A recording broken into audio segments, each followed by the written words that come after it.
पिछले पार्ट में हमने देखा था कि मिस्टर जुआन रीइंफोर्समेंट के तौर पर आए थे, लेकिन तब तक यू हाओ लॉन्ग ज़ियाओ के साथ लगाई हुई शर्त जीत चुका था, जिस वजह से लॉन्ग ज़ियाओ बिना लड़े उसे वहाँ से जाने देता है। वैसे बाद में मिस्टर जुआन से लॉन्ग ज़ियाओ और मिस्टर मू के बीच का कनेक्शन जानते हुए यू हाओ शेक एकेडमी में पहुँच चुका था, जहाँ वो एक मिस्टीरियस लड़की से मिलता है जिसका नाम वेंगुएर था। यू हाओ को तब लग रहा था कि शायद वो वैंग डोंग की सिस्टर है, लेकिन अभी उसे ये चीज कंफर्म नहीं पता है, इसलिए वो वैंग डोंग को ढूंढने निकल पड़ा था। लेकिन उसे पता चलता है कि वैंग डोंग तो किसी सी गॉड डेस्टिनी इवेंट में गया है, इसलिए अब वो भी जू शांसी के साथ उस इवेंट में पहुंच जाता है। अभी इवेंट के शुरू होते ही वहाँ के होस्ट बताते हैं कि ये एक ब्लाइंड डेट इवेंट है। अब आगे तो इस पार्ट की शुरुआत में यहाँ इस इवेंट में पहला राज था कि लड़कों को सामने खड़ी लड़कियों के चेहरे पर से वो बैम्बू हाथ हटानी थी, जिनसे उनके चेहरे ढके हुए हैं। अब टास्क सुनते ही एक लड़का आगे आने लगता है, लेकिन तभी जू शांसी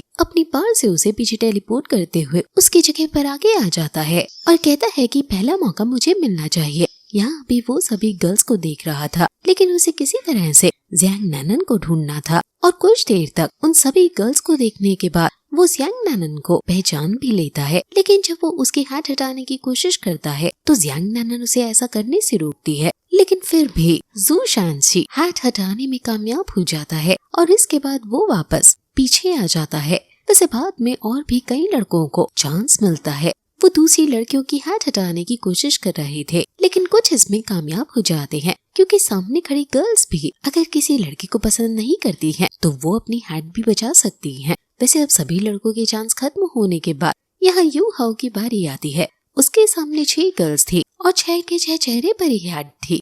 अब यू हाओ वैसे तो उनकी हाथ हटाने के लिए कोशिश भी नहीं करना चाहता था, क्योंकि वो बस यहाँ पर वैंग डोंग को ढूंढने के लिए आया है। लेकिन जू शांसी कहता है कि अब तुम यहाँ आ ही गए हो तो क्यों ना तुम भी एक बार कोशिश कर लो। जिसके बाद यू हाओ सोचता है कि इसकी बात सही है और वैसे भी मैं अपनी स्पिरिट सभी को दिखाना चाहता हूँ, इसलिए यही सही मौका है। अब वो पहले अपनी ऑरेंज स्पिरिट रिंग सभी के सामने लाता है, जिसे देखकर ऑलरेडी वो सामने की सारी गर्ल्स हैरान थी। पर अब फिर बाद में यू हाओ आइस गॉडेस को भी बाहर बुला लेता है और उसे आगे भेजता है।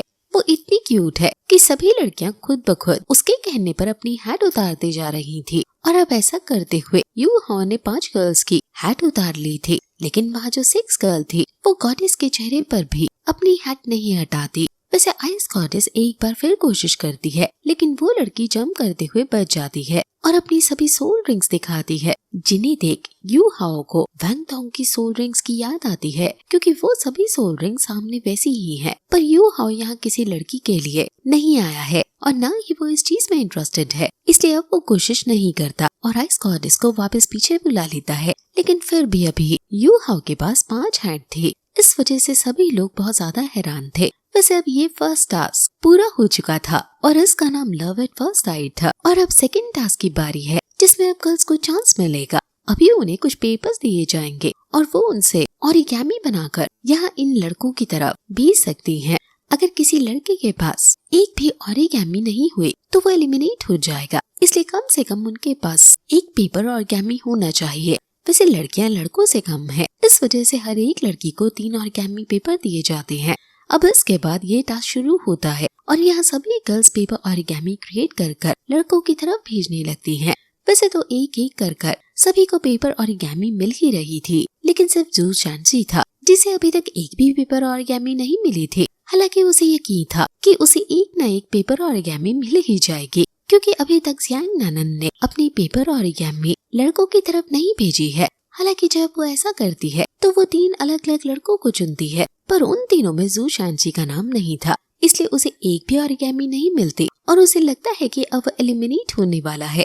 वो बहुत ज्यादा उदास हो गया था, लेकिन तभी ज़ियाओ एक पेपर ओरिगेमी उसकी तरफ भी भेज देती है, जो देखकर वो खुश हो जाता है, क्योंकि अभी इससे उसके पास और भी मौके रहेंगे ज़ियांग नैनन को इम्प्रेस करने के लिए, और इसके लिए वो ज़ियाओ और साथ ही काइतू को थैंक्स कहता है। वैसे वहाँ पर कुछ ऐसे लड़के भी थे जिन्हें एक भी पेपर ओरिगेमी नहीं मिली थी, क्योंकि किसी भी लड़की ने उन्हें नहीं चुना है, इसलिए वो इस इवेंट से एलिमिनेट हो जाते हैं। हालांकि वहाँ यू हाओ के पास अच्छी खासी ओरिगेमी हो चुकी थी, इसलिए वो भी अब अगले टास्क में पहुँच चुका है। अगले टास्क में इन्हें अपना लव डायरेक्टली सबके सामने कन्फेस करना होगा और यहाँ ये अपनी पसंदीदा किसी भी लड़की को चुन सकते हैं।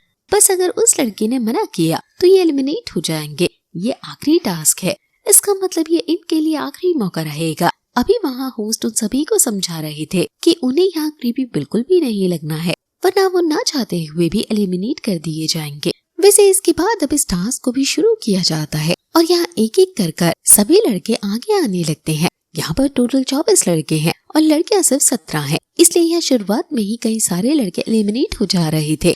अब बाद में काइदो की बारी आती है। वो अभी अंदर ही अंदर थोड़ा सा घबराया हुआ था, लेकिन वो हिम्मत जुटाने की कोशिश कर रहा था। इस दौरान यू हाउ उसे ऑल द बेस्ट भी कहता है और यहाँ वो आगे आकर ज़्याओ ज़्याओ का नाम लेता है और ज़्याओ ज़्याओ तुरंत ही आगे आने लगी थी। वैसे काइदो से बोला तो नहीं जा रहा था, पर वो कहता है कि मुझे अभी तक याद है जब हम पहली बार मिले थे। वो कहना चाहता था कि मैंने जब तुम्हें पहली बार देखा था मैं तभी से तुम्हें लाइक करने लगा हूँ, लेकिन वो ऐसा सिर्फ अपने मन में बोल रहा था, वर्ड्स उसके मुंह से बाहर नहीं निकल रहे थे। पर तभी यहाँ ज़्याओ ज़्याओ पीछे देखती है और वो लड़की जिसने अभी तक अपनी हाथ अपने सर से नहीं हटाई थी, वो ज़्याओ ज़्याओ को हाँ का इशारा करती है और काइदो के पहले ज़्याओ ज़्याओ ही चिल्ला पड़ती है कि वो उसे लाइक करती है, जो सुनकर काइदो बहुत ज्यादा शर्मा गया था।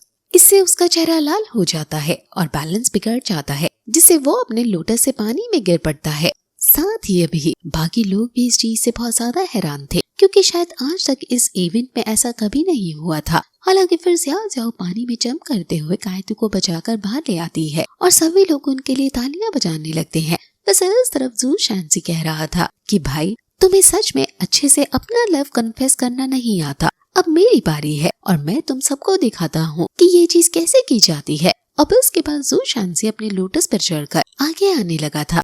वहाँ आगे आकर अब वो जियांग नानन का नाम लेता है और जियांग नानन का लोटस भी आगे आने लगता है। वैसे तो जू शांसी जियांग नानन के सामने बहुत अजीब तरीके से बिहेव करता है, लेकिन इस वक्त वो एक मैच्योर पर्सन की तरह बोल रहा था। वो कहता है कि तुम्हें देखते ही मैं अपना आपा खो देता हूँ और कुछ भी बोलने लग जाता हूँ, लेकिन आज मैं ऐसा नहीं करूँगा। मैं तुम्हें अपनी असली फीलिंग्स बताना चाहता हूँ, जो कि तुम पहले से जानती भी हो। मैंने जब से तुम्हें पहली बार देखा था मैं तब से तुम्हें लाइक करता हूँ। वैसे अभी सभी लोग उनकी बात बहुत ध्यान से सुन रहे थे। हालांकि यहाँ यू हाउ सोच रहा था कि मुझे नहीं पता था कि जियांग नानन जू शांसी को लाइक क्यों नहीं करती, क्योंकि ये चीज हम ऑलरेडी जानते हैं कि जू शांसी पहले भी अपना लव कई बार कन्फेस कर चुका है, लेकिन जियांग नानन ने कभी उस पर ध्यान नहीं दिया। अब बाद में हमें वो वीवी की कही बात को याद करता है, जब उसने कहा था कि उसे भी ये चीज कंफर्म तरीके से नहीं पता, पर जू शांसी की टर्टल अवेकनिंग और जियांग नानन के बीच कुछ कनेक्शन है। अब तभी वहाँ जू शांसी जियांग नानन से कहता है कि मुझे टर्टल अवेकनिंग या फिर मेरे सेक्ट के बारे में बिल्कुल चिंता नहीं है। अगर तुम मेरे साथ हो तो मैं वो सारी चीजें भुला सकता हूँ। मैं अपनी सारी लाइफ तुम्हें प्रोटेक्ट करूंगा और अगर इस चीज में मेरी जान भी चली जाती है तो मुझे कोई फर्क नहीं पड़ता। वो कहता है कि ये चीज तुम्हारे लिए बहुत आसान होगी, क्योंकि तुम्हें सिर्फ हाँ या ना करना है। और आखिर में वो पूछता है कि बताओ कि तुम्हारा क्या जवाब है। अभी जियांग नानन को वो मैच याद आ रहा था जब उसकी जान बचाने के लिए जू शांसी ने अपनी जान को खतरे में डाल दिया था, लेकिन जियांग नानन अभी भी कुछ नहीं कह रही थी, जिसे जू शांसी को उसका जवाब मिल चुका था। उसकी आंखों में आंसू थे और इसके बाद अब वो खुद ही उस लोटस से पानी में जंप कर देता है। जंप करते हुए वो यही कह रहा था कि मैं जिंदगी भर तुम्हारा इंतजार करूंगा। वैसे अभी जियांग नानन की आंखों में भी आंसू आ रहे थे। ऐसा लग रहा था जैसे वो खुद भी जू शांसी को लाइक करती है, लेकिन वो किसी कारण से ये चीज नहीं कह सकती। शायद वो ऐसा जू शांसी के अच्छे के लिए कर रही है। हालांकि अब वहाँ जू शांसी पानी से बाहर आकर उदास होते हुए जाने लगता है, पर तभी यू हाउ वहाँ से चिल्लाते हुए पूछता है कि तुमने कहा था कि वैंग डोंग यही मिलेगा, लेकिन वो कहाँ है। जिस पर जू शांसी कुछ कहता तो नहीं है, बस इशारा करता है कि तुम खुद एक बार ध्यान से सोचो। और इसके बाद यू हाउ सब कुछ फिर से याद करने लगता है। उसे शुरुआत से ही सारी बातें याद आ रही थी, जिसे वैंग डोंग शुरुआत में उसके साथ कमरा शेयर नहीं करना चाहता था। और अभी जब वो इस इवेंट में आया था तब जू शांसी ने उससे कहा था कि वैंग डोंग जिस तरह से उसके सामने आएगा वो चीज वो सोच भी नहीं सकता। अब यू हाउ को याद आता है कि एक बार वैंग डोंग ने उससे कहा था कि उसे किसी को हक करना पसंद नहीं है। और अभी कुछ देर पहले जब आइस गॉडेस उस 6 गर्ल के चेहरे पर से उस हैट को हटाने की कोशिश कर रही थी, तब वो लड़की बच रही थी और बाद में उसने अपनी सोल रिंग्स दिखाई थी, जो कि सेम वैंग डोंग की तरह ही थी। इस चीज से यू हाउ समझ चुका था कि इतने टाइम से वैंग डोंग खुद को लड़के की तरह दिखा रहा था। वैसे वो हैरान था कि इतने टाइम से वो ये चीज पहचान नहीं पाया। हालांकि अब यू हाउ की बारी आती है और वो आगे आने लगता है। अभी पहले ही वो बहुत सी गर्ल्स को इम्प्रेस कर चुका था, इसलिए वो उसे अपने बारे में बता रही थी और कह रही थी कि वो उन्हें चुन सकते हो। यू हाउ सभी के ऑफर को रिजेक्ट करते हुए कहता है कि मैं किसी और को लाइक करता हूँ, और अब यहाँ वो उस 6 गर्ल की तरफ पॉइंट करता है। हालांकि इस चीज से सभी लोग हैरान हो जाते हैं, क्योंकि उस 6 गर्ल ने अभी तक अपने चेहरे पर से वो हैट नहीं हटाई थी, और यू हाउ ने बिना उसका चेहरा देखे उसे चुन लिया। अब वो 6 गर्ल यहाँ आगे आने लगती है, लेकिन अभी भी उसके चेहरे पर हैट थी। हालांकि अब यू हाउ कुछ कहे इसके पहले ही वहाँ पर वाबिन आ जाता है और कहता है कि मैं तुम्हें चैलेंज करता हूँ, तुम मुझसे पहले अपना लव कन्फेस नहीं कर सकते। अब ये चीज सुनकर सभी लोग हैरान थे, पर तभी वहाँ होस्ट बताती है कि ये चीज अलाउड है। अगर कोई लड़का किसी दूसरे लड़के से पहले किसी लड़की को अपना लव कन्फेस करना चाहता है तो वो उस लड़के को चैलेंज कर सकता है। जो जीतेगा वो यहाँ उस लड़की से पहले अपना लव कन्फेस कर पाएगा। अब रूल्स के हिसाब से हुआबिन ने कोई गलती नहीं की है, इस वजह से यू हाउ को ये चैलेंज एक्सेप्ट करना ही होगा। अब यू हाउ ने चैलेंज एक्सेप्ट कर लिया था, जिसके तुरंत बाद ही हुआबिन ने व्हाइट टाइगर का इस्तेमाल करना शुरू कर दिया था। वो व्हाइट टाइगर की मदद से यू हाउ पर हमला करता है, लेकिन यू हाउ उस पूरे लेक को जमाते हुए पीछे आ जाता है। और जब हुआबिन फिर से अपने व्हाइट टाइगर को उसकी तरफ भेज रहा था तो यू हाउ आइस गॉडेस को बाहर बुलाता है, और आइस गॉडेस खुद ब खुद आसानी से व्हाइट टाइगर के साथ साथ हुआबिन को फ्रीज कर एक ही अटैक में यू हाउ को ये चैलेंज जितवा देती है। हालांकि बाद में यू हाउ अपने आइस स्कॉर्पियन से हुआबिन को वहाँ से दूर फेंक देता है, जिससे वो फिर से बीच में प्रॉब्लम क्रिएट ना करे। अब वहाँ होस्ट अनाउंस करते हैं कि हुआबिन अपने चैलेंज में फेल हो गया है, इसलिए यू हाउ को ही अपना लव कन्फेस करने का पहला मौका मिलेगा। इसलिए अब यू हाउ वहाँ से आगे आने लगता है। अभी उसके सामने बर्फ की सीढ़ियाँ बनते जा रही थी, और सामने वैसे ही उस 6 गर्ल के साथ भी हो रहा था। वहाँ भी सामने फ्लावर की सीढ़ियाँ बन रही थी। यू हाउ अभी आगे बढ़ते हुए कहता है कि मुझे माफ करना कि मैं इतना बेवकूफ हूँ। हम इतने साल से साथ थे, पर फिर भी मैं ये चीज नहीं पहचान पाया। वो कहता है कि अगर मैं थोड़ा सा भी समझदार होता तो ये चीज समझ जाता।